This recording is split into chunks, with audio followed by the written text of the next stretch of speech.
Living in this dunya to the believer is a prison. Living in this dunya to the believer is a prison. Living in this dunya to the believer is a prison. Too, mashallah, I have a lot of new shahadas who are participating in this class too. And this is the class whereas we are teaching the children how to maintain their Islamic identity, while living in an environment where most people are not Muslim, where most people do not have the morals and the lifestyle that we have. And one of the things that the children understand, but a lot of the adults do not understand, and this is for the new shahadas here, Islam, when you convert to this religion, Islam is not just a religion. It's a culture. It's a way of life. So when you declare La ilaha illallah, Muhammadur Rasulullah, you are disassociating from any cultural practices that are not a part of Islam. I repeat, you are pledging that you are going to disassociate from any cultural practices that are not a part of Islam. That's why we don't celebrate Thanksgiving. It has nothing to do with worship. It has to do with our allegiance. Thanksgiving is not a part of our culture because Allah teaches us that we give thanks to him every day, not, one day out the year. That's also why we don't participate in Mother's Day or New Year's Day or Independence Day or El-Quds Day or any of that. Because our culture is Islam. We homage our mother every day. We thank Allah every day. All the houses of Allah are sacred. We don't worship one. We don't worship any mosque. Okay? Our allegiance is to Allah. Our allegiance is to the Prophet Muhammad. Our allegiance is to all Muslims in the world, not just one specific kind, race, or any of that. So the children understand that. Because when children, before the age of puberty, their fitra is alive in their heart. And their fitra, when it's reminded of what it already knew before it was placed into the womb of its mother, the fitra glows and just becomes nourished and happy to be reminded of what it already knew before Allah took the soul and placed it in the body of the mother. Okay? So that's why, we do not participate in any holidays, any events that are not a part of our culture. And our culture is Islam. And if you guys start thinking like that, that's the way I was programmed to think as a child. And that's how I grew up and was raised and grew up in this deen in the 60s, 70s, 80s, when people didn't even know what a Muslim was. Okay, and I was Arab American too. I didn't even look like the other people. So, but I knew that I didn't participate in any of their activities or their events, and I didn't feel bad for it because I knew it's not my culture. I'm different. I'm a Muslim. My culture is Islam. Islam means total submission to Allah. I was created to submit totally to Allah. And I'm going to do that because I want to be in paradise. When I was a kid, I used to say, I want to be an angel. I want to be an angel. And I remember my stepfather telling me, you can never be an angel, Layla, because you're better than an angel. He said, you're human. He said, but you can live amongst the angels if you live your life obeying Allah, doing what Allah commands. So, and that's how the children are. You know, and if the parents reinforce that with them as they're growing up, the children won't have a problem wearing hijab and submitting, and they'll never care about birthday parties and none of that crap. So it all begins with you, the parent. So today what we're going to do in this class, we're going to be covering the next chapter. And let me put the PowerPoint up so everyone can see. And by the way, for anyone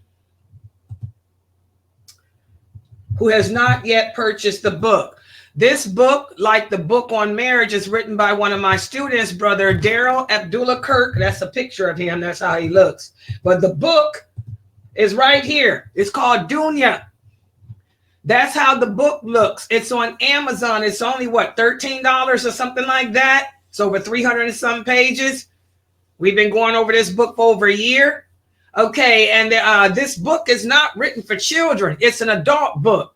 But I'm teaching it to the kids and the adults because the children are more intelligent oftentimes than we are as adults because of that fitra. They can understand and accept things quicker and better than we can. So this is the book. Make sure you guys go to Amazon.com. It's only $13. It's called Dunya. And tonight we're going to be covering chapter 14 of the book. Chapter 14, which speaks about the spiritual benefits that we as Muslims will reap as a result of, like I said, holding firm to the religion of Islam. Holding true to the religion of Islam and not letting go of that. So let's take a look, at what we're going to be discussing. First of all, again, everyone here should know, why were we created? We were created to worship Allah. We were created to worship Allah. And we were put here on this earth to be tested. And our belief in Allah. And Allah said, just because we say we're Muslims is not enough. He's going to send trials to us. He's going to send tests to us. He's going to test us with things like Thanksgiving. He's going to test us with things like birthday celebrations to see if we remember what he commanded us to do in those situations. So, sticking to the principles of Islam, for those of us who obey Allah, for those of us who don't give in to the outside pressure of the other people around us, if when we die, this can lead to a good ending for us with Allah. Our relationship with Allah will be so firm, so good that when we die, instead of our souls being placed in the hellfire, our souls will take on the form of green birds and fly around the throne of Allah until the day of judgment. So it's important for each and every one of us as Muslims to stick to the principles of Islam, because not only will it bring you close to Allah in this world, so close that you can say no, so close that it doesn't bother you that other kids are celebrating birthdays. You know that we don't do that. Okay? You won't care. So we have to, in order to reach this level, whereas it doesn't affect us what other people are doing, we have to learn our religion. We have to be regular and consistent in learning our religion. Yes, you want to go to school and go to college and be a doctor, be a nurse. That's good. But never, ever, ever forget to continue learning about Allah. Continue with your classes here to learn about Allah, because that will help us to handle the trials of life and give us a good ending in that grade. And we have to remember, this world is nothing. The hereafter is better. The hereafter has things that we can never imagine. The hereafter does not contain, if you make it to paradise, there'll be no unhappiness. The people won't cry in paradise. The people won't be sad in paradise. The people won't be bullied in paradise. And when you think about that, that'll give you the strength too to resist the urges of this world. And remember, Allah tells us in the Quran to have faith in him. Allah tells us in the Quran, to make the effort to follow him and resist the temptations of Shaitan and his allies. So, sticking to the teachings of Islam opens the door to our spiritual well-being. It opens the door to our connection with Allah. And you want to make sure that that connection is strong. Okay? And if that connection is strong, when you die, it's nothing to fear. The prophet says that when death comes to us, the angels will come to you when you're dying. If you're a good Muslim, they will say, have no fear. The angels will calm you down and they'll tell you there's nothing for you to be scared of because you lived a good life and you got a good ending. Allah is getting ready to send you on to something that's better than all of this. So that's where you'll die not afraid. The people that die in fear and fighting it were people that lived bad lives. Okay? So those of us who follow Islam will experience a growth in our relationship with Allah in this world, and we'll be able to handle the trials of life in this world too. We'll be able to handle them with dignity, humility, and balance. Listen to what Allah says. Uh-oh, I hit the wrong button. Sorry. Okay, sorry. Listen, I'm using two computers. I got to look over there to make sure I'm hitting the right button. Listen to what Allah says in the interpretation of the meaning. For those who strive for him, he will surely guide them to his way. And indeed, Allah is is with those who do good. So here Allah is telling us, for those of us who live our lives trying to please him, trying to get a good relationship with him, only caring what he thinks of us, he will guide us to do those deeds, to want to do the deeds that are pleasing to him. I know a lot of you hear kids say, oh, I don't like to pray. I don't want to wear hijab. I don't want to cover up.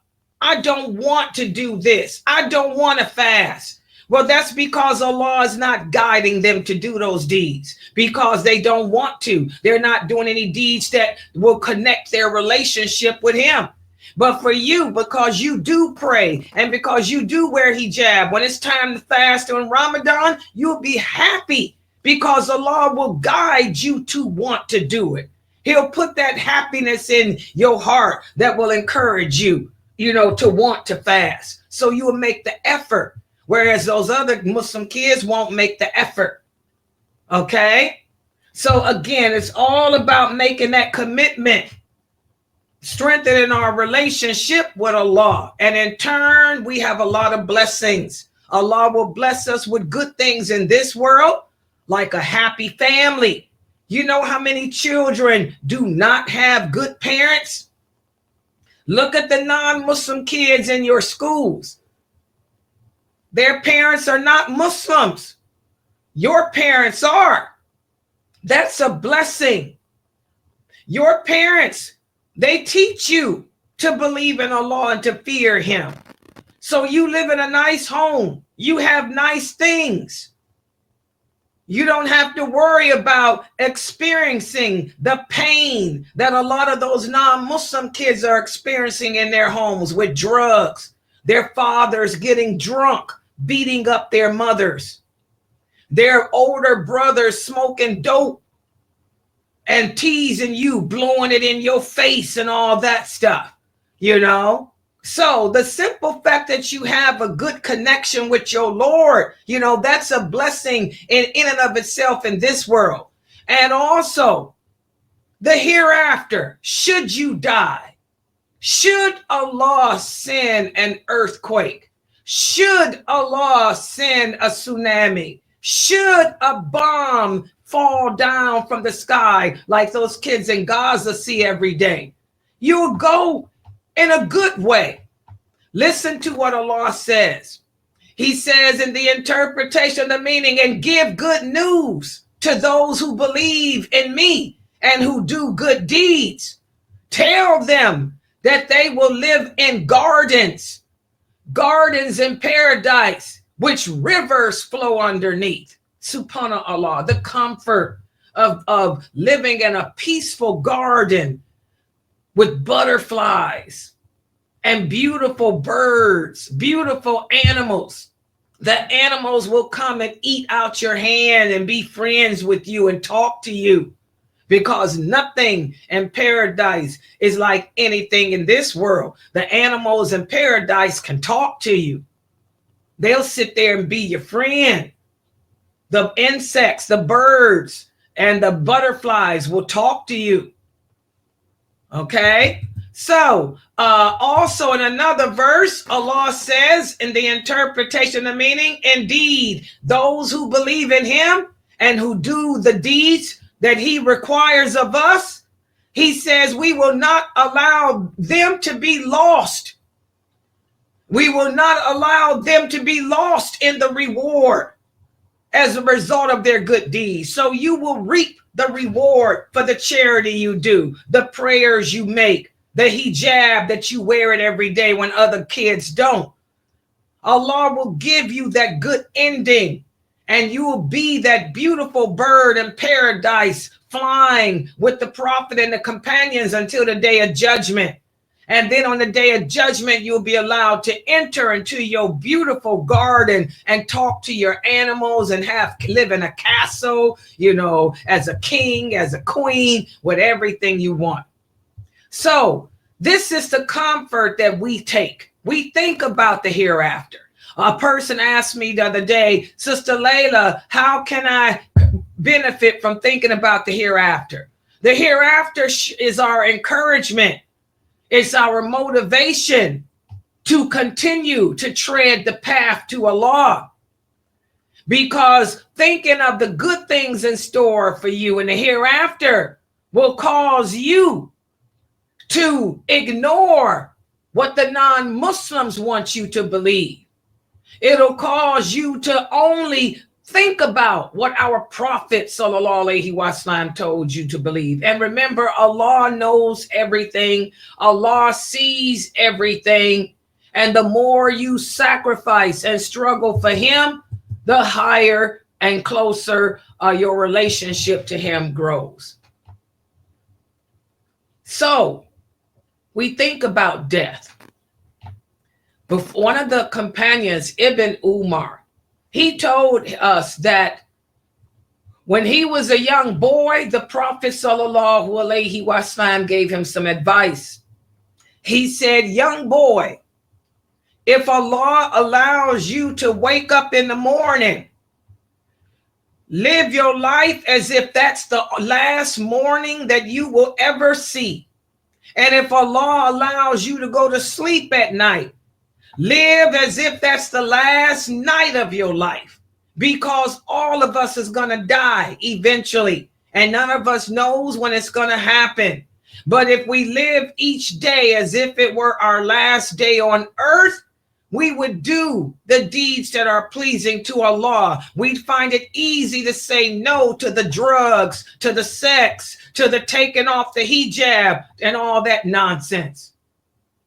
Also, Allah tells us in the interpretation of meaning, every person will taste death, and you will only be given your full payment on the day of judgment. So whoever is drawn away from the hellfire and admitted into paradise will reach his desire. And what is the life of this world except nothing but an illusion? Subhanallah. This world is temporary. This world is an illusion. You're gonna die. There are no vampires. There are no werewolves. There is no eternity in this world. You will eventually die. But There is no death in the hereafter.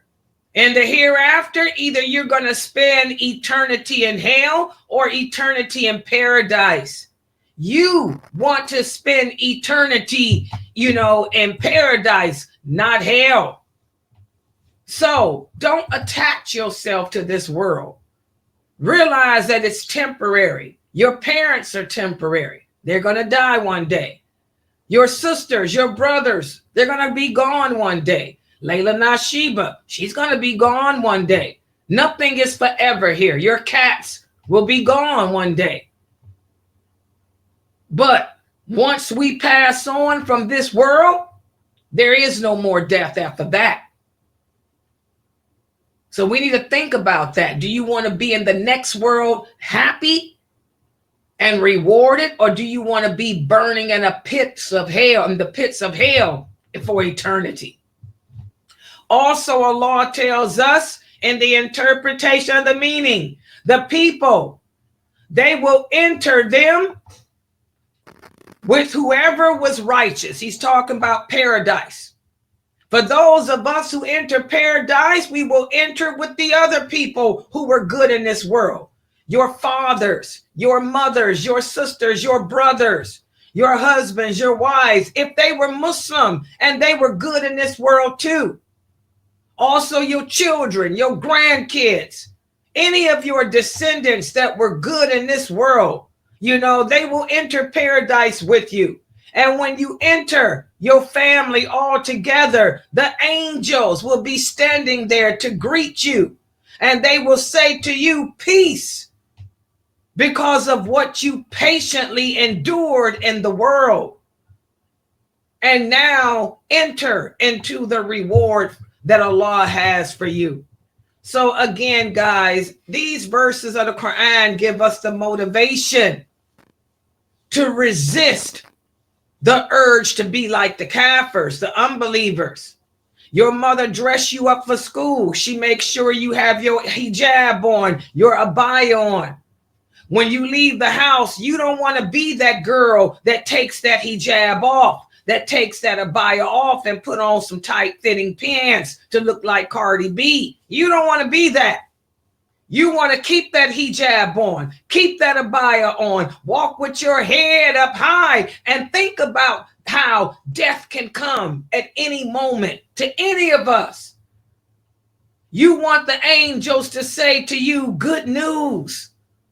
You don't want the angels to say you're a wretched person. You thought you could cheat Allah by sneaking and taking off your hijab when all you did was cheat yourself. You don't want to be that person. So, again, when you find yourself tempted to disobey Allah, you find yourself tempted to take off that hijab, you find yourself tempted to chew those gummies, to smoke that marijuana, to sell that dope. Imagine the joys of paradise. Imagine flying in the sky with wings. Imagine sitting in the company of the Prophet Muhammad and getting to meet him, talk with him, see him, to see Ibn Umar, whose hadiths you read, to look at Ibn Abbas and shake his hand as he congratulates you on saying no to drugs. Imagine sitting in the company of Aisha, radiallahu anha, her giving you a big hug and a big kiss because you were strong and told those Kappa girls to bounce like she would have. Think about those angels, how they are our friends, how they will smile at you, how they will beat their wings and welcome you to paradise because you resisted the temptation of this world. So again, thinking about the hereafter, it can bring about that motivation that we need as we live each day of our life in this world, resisting the temptations around us and strengthening our relationship with Allah. So now, here's my question for you guys. What are some things that we can do that will not only bring us closer to Allah, but they will also connect us to him and make us want to continue to do things to get close to him. So what's something that you can do, or that you do that you feel so good doing it that you never want to stop, because you know doing this action strengthens your relationship with Allah? Let's hear from dear Mani first. Go ahead.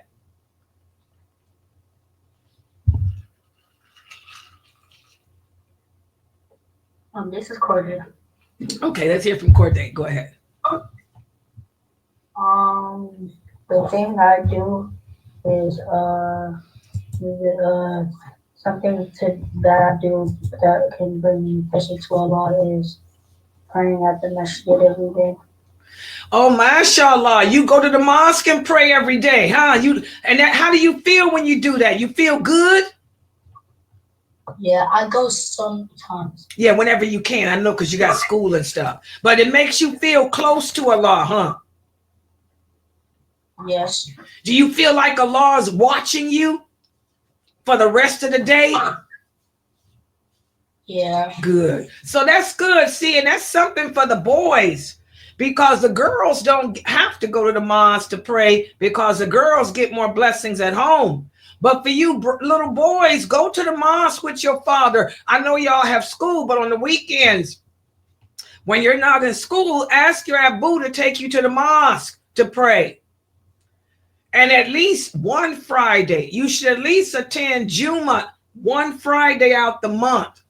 So have your parents give you a sick day one Friday out the month so you can go to the mosque. That strengthens your connection to Allah, and it makes you feel so happy and connected that you will find the strength to resist drugs and all that other stuff. Good job, Corday. Okay, let's see. Sister Amalia, what's something that you can do that will bring you closer to Allah to the point that you feel connected and you want to continue to get even closer to him? Go ahead, Amalia. I pray my 5 times to I pray my eating my praying. You like praying too. A lot of you like that praying. That's good, because prayer is one of the best ways to open that connection to Allah. And by doing it 5 times a day, it keeps that connection to him. When we have to stop what we're doing and go make salat, you feel connected. You like, Allah got me. I'm under the umbrella of Allah's protection. So good job. Prayer is great for connecting ourselves to Allah and keeping it. Good job. Yes, go ahead. Let me hear another one. I forgot. Go ahead. What is? Oh, you forgot? Yeah, I forgot. Oh, okay. That's okay. Okay, Sister Elma's daughter, what's something that you can do that will bring you close to Allah to the point where you feel connected and want to continue to get close to him? Go ahead. Fasting every Ramadan. MashaAllah, you like to fast every other day, huh? That's good. That's the fast of Prophet David, alayhi salam. You know, that's the best fast. Allah says he loved the fast of Prophet David. David would fast every other day. And fasting is just like prayer. It keeps you. Yes. One time when I was little, like 2 or 4, I fasted. What'd she say, Elma? She said one time when she was like 2 years old or 4 years old, she remembers she fasted. Oh, yes. I remember you did that too. I remember when your mom told me you were fasting. You were very young. Oh, yeah. And that's what I used to tell these adults that didn't want to fast. I remember that. I think you were 4. And I said, I got 4-year-old kids in here trying to fast, and you got these grown 50-year-old adults that don't want to fast. I remember when you did that. MashaAllah. See, the kids' hearts are good and pure. The kids' fitra is lit. It's these adults that have to find their way back to Allah. Fasting is like prayer, because when you're fasting, you spend that time remembering Allah and staying away from your desires. And that's one of the best ways to stay connected to Allah and get closer to him. Good job. I'm so proud of you. Sister Rahima, what's something that you can do to bring you closer to Allah and keep you to the point where you want to continue to get closer? Go ahead, Rahima. Making sure you say your 3 calls. MashaAllah, that's what I like too. The 3 cools, y'all know what they are. Kul huwa Allahu ahad, and also Qul a'udhu bi rabbil falaq, and Qul a'udhu bi rabbin nas, malikin nas. And you know, Qul ya ayyuhal kafirun. Those cools, first of all, they protect you from the evil of Shaitan and the jealousy of his allies. If you say those 4 cools in the morning and at night and if at your prayers, I always say them during all my prayers, you're under the protection of Allah from the people that are jealous, and you don't have to worry about people hurting you. I don't worry about people doing hasad on me. I don't worry about the evil eye. I don't worry about none of that stuff because I recite the 4 cools during all my prayers. And that's what the prophet said. He said, I used to worry about magic. I used to worry about the evil eye until Allah sent down those last surahs of the Quran. You recite them and then everything is in the hands of Allah. So, mashallah, I'm just like you, Rahima. One of the ways that I get close to him is with those cools, and I recite them during the day, different times during the day, to keep my connection to him. Good job. Okay, Sister Anaya. Sister Anaya, what's something that you can do to bring you close to Allah and keep you connected? Go ahead. Make dua before we go to sleep. MashaAllah. Every time we make dua, we're calling upon Allah. We're talking to Allah. We should get in the habit, each and every one of us. Each and every one of us as Muslims should have our own personal relationship with Allah. And the best way to develop a relationship with him is by just talking to him. Just like you talk to me. Just like you talk to your parents. Sit down and talk to Allah. His door is always open. Allah never sleeps. Allah never gets tired of hearing what you got to say. Talk to Allah. Good job, Anaya. Brother Shuaib, what's something that you can do that will bring you closer to Allah to the point where you're connected and want to continue to get even closer to him? Go ahead, Shuaib.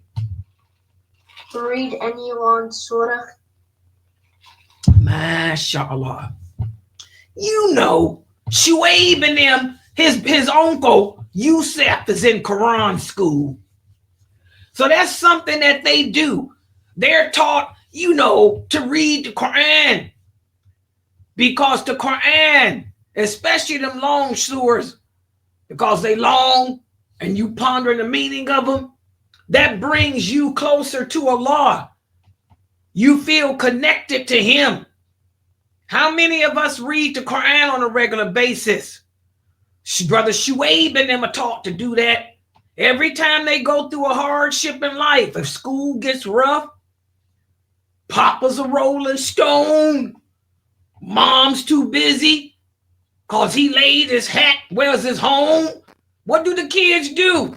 They go read the Quran because it takes their mind off of whatever problems they're having and opens the door to Allah, and they talk about it with Allah. Yeah, that's what that Quran school do. MashaAllah, my Shuaib. Okay, precious kids, what are some things you can do to bring you close to Allah and less close to Snoop Doggy Dogg? Hell, let's hear it. West Coast, you know. Go ahead, precious kids. Ali and the rest of y'all, go ahead. Reading a Quran after your prayers. Oh, does your mom have you do that?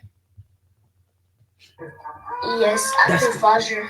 That's the best time. You know, Fajr's the best time. How many of you do that? That's what Aisha radiallahu anha used to do. Every time she make Fajr, Aisha radiallahu anha used to sit there, and sometimes she'd recite the Quran until Dhuhr, because she would ponder the words, and it would strengthen her connection to Allah. Because we all got issues we have to work on. Remember, Aisha was a young girl when she married the Prophet. She had a lot of problems with jealousy. She was extremely jealous and insecure.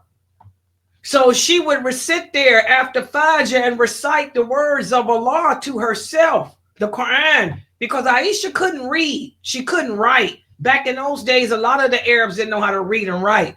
But she had a photographic memory.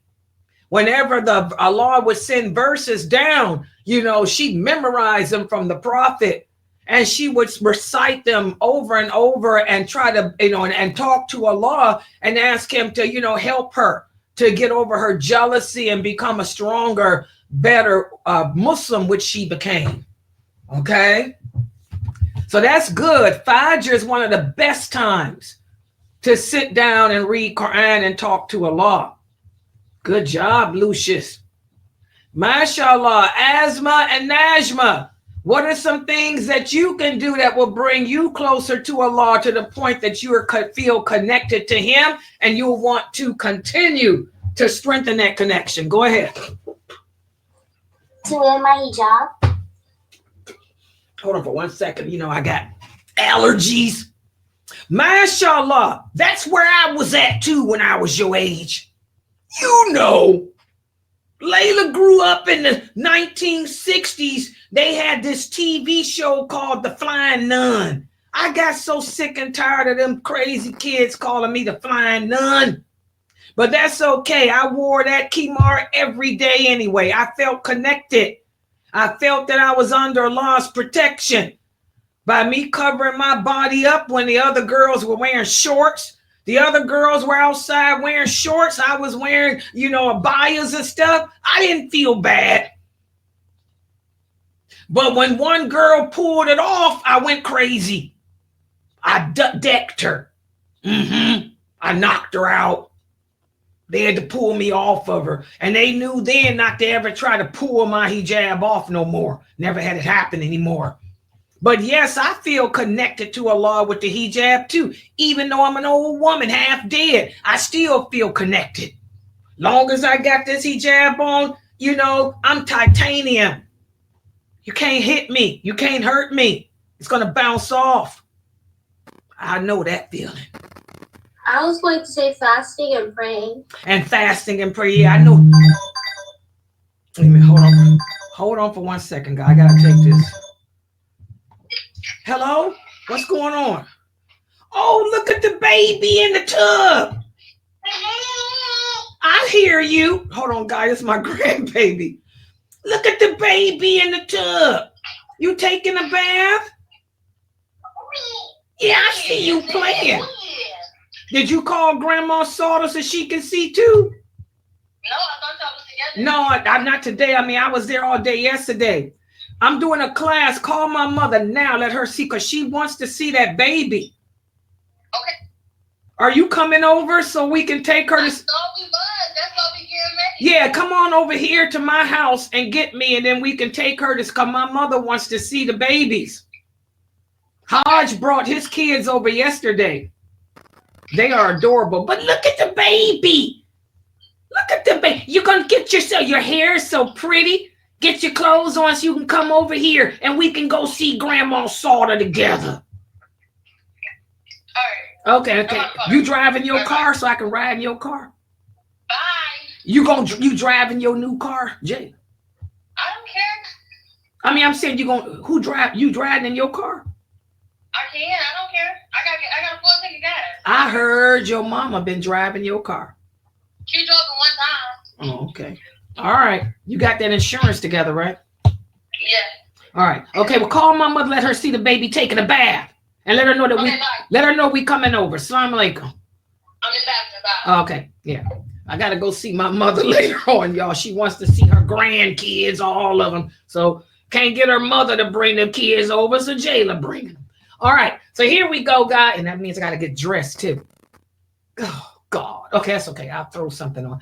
Okay, so exactly where the hijab gets it. Exactly. Who else do we call? Brother Taz. Oh, look at here. Taz and Mukhtar. My Israel's babies. Let's hear your answers. What are some things you can do that'll bring you close to Allah? The Quran. You know, I was listening to the two of you. Get comings to get to the mosque. Oh, so your Abu's taking y'all to the mosque on a regular basis too? Yeah. That's good. I know he's got y'all reading the Quran because your tajweed is better than mine. I was listening to you two read the Quran with Brother Malik. By the way, guys, we have Quran classes here every day at Sunnahfollowers at well, not every day. What is it? Mondays and Thursdays at 5 o'clock. Brother Malik, these two little babies, they're babies, and they read the Quran better than me. They memorizing by heart. You know, Somalis do Quran school. So y'all going to the mosque too, huh? Yeah, even learning the meaning of the Quran. That's good. So you got that. Well, I know your mom's going to make sure that not only are you learning how to read, but I know your mother's going to emphasize the meaning too, because your mom's one of my best students. Exactly. MashaAllah, you go to a Somali mosque? Yeah. Okay, it's mostly Somali because I heard y'all got a bunch of them there in Columbus. MashaAllah, I'm so proud of the two of you. You know, inshallah, both of you will grow up to be imams, to be scholars of this religion and lead the people to the Quran and the Sunnah. Lead them, you know, to be there supporting the Mahdi. Inshallah. Yeah. Exactly, guys. You know, not just learn how to read the Quran, but also ponder the meaning. Ponder the meaning of it and apply it to your life. And then, especially for you young brothers, go to the mosque. You know, it's so important to surround yourself with Muslims, and even the girls, surround yourself with practicing Muslim girls who wear hijab, who do what they're supposed to do, because the strongest weapon that we have against Shaitan is each other. You don't want to be friends with Muslims that don't practice. You want to be friends with strong believers like yourself. Alhamdulillah. Sister, oh, we got a new person, Brother Abdul Rahman. Let's hear from Abdul Rahman. What's some things you can do, Abdul Rahman, that'll bring you closer to Allah? Pray and make dua.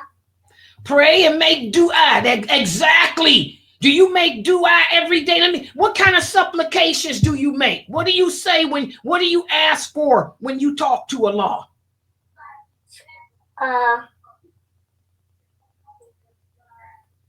You ask him to gift you some new clothes? I ask him to keep my family safe. Oh, good. That's important. You always make dua asking Allah to keep your family safe. How many of us do that? Because we live in some trying times. You know you can talk to Allah. Ask Allah to keep you safe.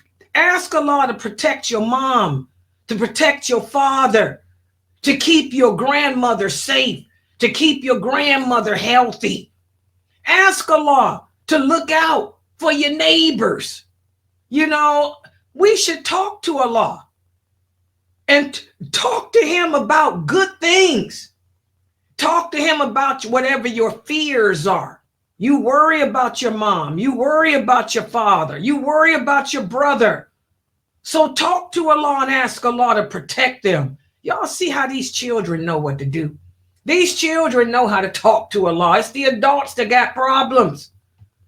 Okay, I see we got Tahira here. Tahira, what's some things that you can do that'll bring you closer to Allah to the point where you're connected and want to continue to get close? Help others. Yeah, you like to help other people. Who did you help recently? Your little brother? I mean, your little nephew or something? My sister. Oh, yeah. How did you help her? I helped her got some groceries from the store. Oh, that's so sweet. So your sister went shopping and you helped her. See, helping others. Allah loves for us to help others. That's a good deed.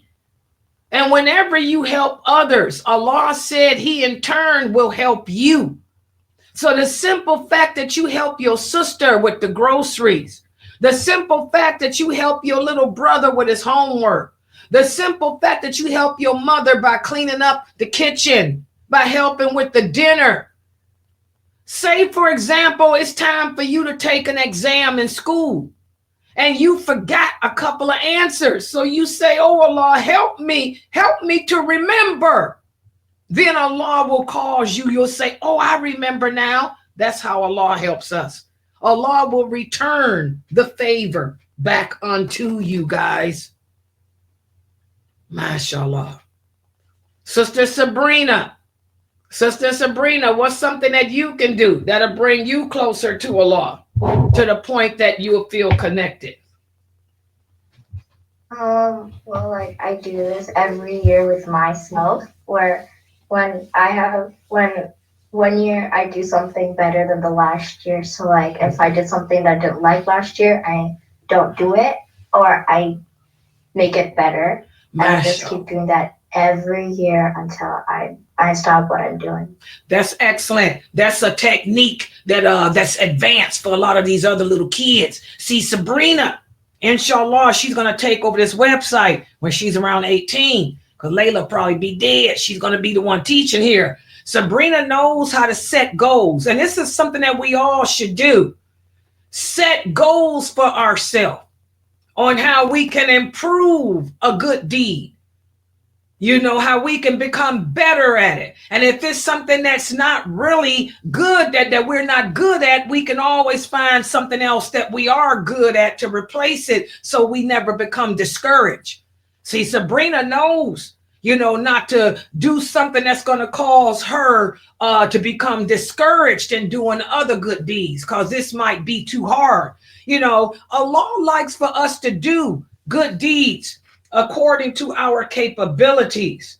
And he likes us to be consistent when it comes to doing it. Do it every day, not just once a year. Like she said, you try it for a year. If it didn't work, you would say, okay, well, this good deed is kind of hard for me. So I'm going to go to another level, find a different deed that might be easier for me to do. So that's a little advanced for some of y'all, but you guys need to get to that point like Sabrina is, you know, where you know how to do self-evaluation and set goals to better yourself. Okay, one more person, dear Monty, go ahead. By staying close to Allah, you can make dhikr after prayer and always read the Quran and make dua. Exactly. How many of you dhikr after the prayer? How do we dhikr? By using Subhanallah, Alhamdulillah, La ilaha illallah, Subhanallahi wa bihamdihi, Subhanallahi wa bihamdihi. Those are words of remembrance. That's what dhikr is, to remember Allah. How many of us do words of remembrance, or astaghfirullah? Astaghfirullah, which means, oh Allah, forgive me, after we pray. This keeps us connected to Allah. Good job, dear Monty. And go ahead, Amelia, Tony's kids, go ahead.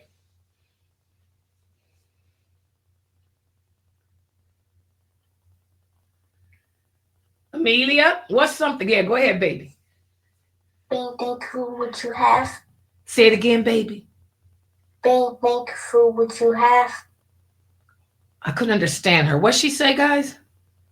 She's saying being thankful for what you have. Being thankful. Yeah, we've been talking about that a lot. How many of us are more thankful of what we got?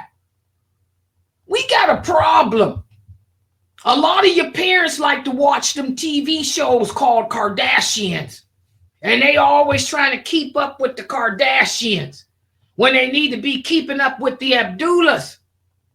You know, be thankful for what you got. Be thankful for the fact that you got a mother and a father and good siblings. Be thankful for the fact that Allah guided you to Islam.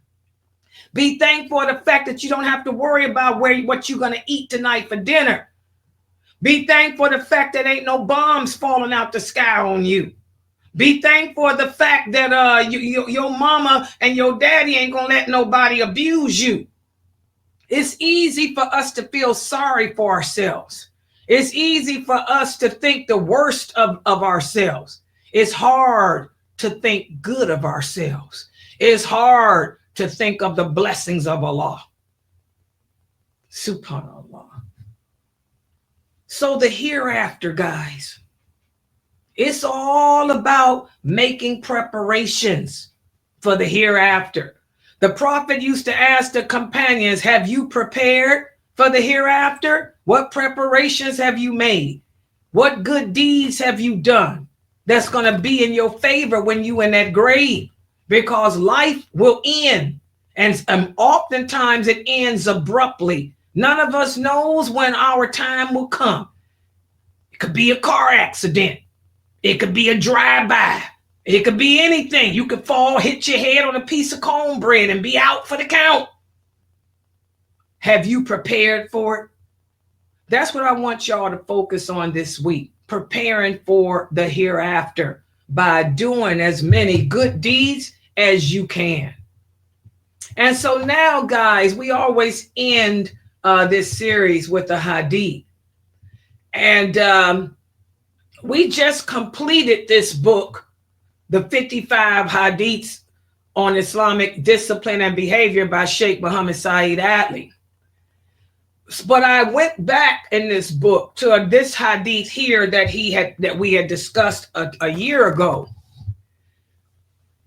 Aisha, may Allah be pleased with her, she tells us that whenever the Prophet Muhammad was given the choice to do things, and he had two choices, he would always choose the easier thing to do, as long as it was not a sinful action. Oftentimes, we might find ourselves faced with two alternatives. Do you want to fast every day for the next week? Or do you want to fast every other day? The average person is going to say, I'm going to do it every day of the week, because that'll show how strong I am. But that's wrong. The Prophet Muhammad would have chosen the easier way. He would have said, I'd rather do every other day so I can give my body a rest. So I want you guys to ponder this, because oftentimes in life, you're going to find yourself with choices to make. Choose the easier one, as long as it's not a sinful action. Never take the hard way, because taking the hard way can cause you to lose hope and to give up in doing the good deed completely. And also, our Prophet Muhammad sallallahu alaihi wasallam was a human being just like you and me. People used to make fun of him. People used to throw things at him. People used to curse him. But he never took revenge for his own sake. He would simply ignore them. He would walk away from them. He never sought revenge for himself. But now, if they abused the law or they broke Allah's laws, that's when he would take revenge. He would become like a lion if he saw people abusing the laws of Allah. So we can learn from that too. Turn away from ignorant people. You might find kids in school that call you names and make fun of you. Long as they're not putting their hands on you, you turn away from that. You ignore that. Leave them to Allah. Allah will deal with them. Okay? Because you're going to find that most people in this world are allies of Shaitan. That's why there's going to be more people in hell than in paradise. But you don't want to sit there and get into arguments and fights and seek revenge on people because of the things they say. They're ignorant. Leave those ignorant people to Allah. All right. So, and mashallah, we've come to the end of our weekly class for the kids, although this is not just this class. I want you kids to participate in all my classes like you have been. I want you guys to be here for my 6:30 class. Be here for Brother Mukhtar's class at 7:30. He's going to be continuing with the history of Islam, speaking about the companions and Khalid bin Walid as they fought against the Romans. So make sure you guys are here for all the classes. And I want you to remember, guys, think about paradise. When you're faced with trials in life and life seems so sad and bleak, think about paradise. Think about how short this life is. Think about how only Allah knows when our time will be up. But the question is, were you prepared for it? All right. So I'm going to close out for now. The next class will be at 6:30, inshallah. Subhanakallah huma wa bihamdika. Ashhadu an la ilaha illa anta astaghfiruka wa atubu ilayk. Assalamu alaikum, everybody. Waalaikumsalam.